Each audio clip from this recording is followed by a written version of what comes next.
The average home now costs more than 6 times the average salary. In 1980, it was 3. That gap didn't close while you were busy growing up. Nope, it got worse every single year. So no, it's not just your glizzy hand news correspondents being dramatic. The numbers back it up. Why are house prices so high? Remember when your parents bought a house for the price of a used car?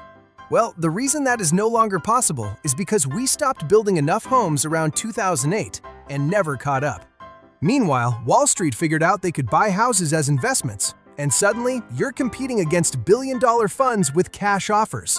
Add historically low interest rates that made everyone rush in at once, and you've got 3 buyers fighting over one house. Simple supply and demand, except the supply part got murdered, and nobody bothered to revive it. Will house prices ever come down? If you're holding your breath for a total market meltdown like it's 2008, you might want to exhale before you pass out. Even if the economy takes a hit, there are millions of people waiting on the sidelines ready to pounce the second a price drops by 5%. That massive wave of desperate buyers acts like a floor that prevents the whole thing from falling through the basement.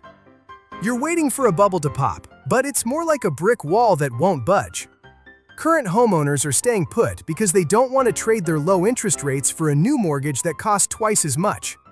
How do we actually fix this mess?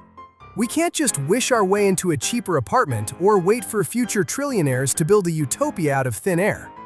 The real solution is boring and involves changing a bunch of old laws that say you can't build duplexes on normal lots.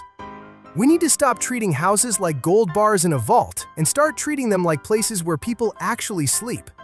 It's going to be a messy political battle that nobody really wants to fight, but the alternative is way worse. Until we make it easier to build than it is to block, we're all just playing a very expensive game of musical chairs where the music never stops and there are never enough seats.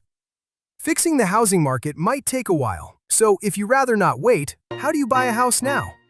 Well, buying a house today requires accepting some painful, non-financial advice. That is, for informational purposes only, such as getting pre-approved before you even look because sellers ignore anyone without proof of funds. Expect to lose the first 5 offers to cash buyers.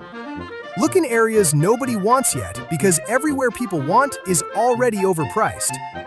Buy the worst house in the best neighborhood you can afford.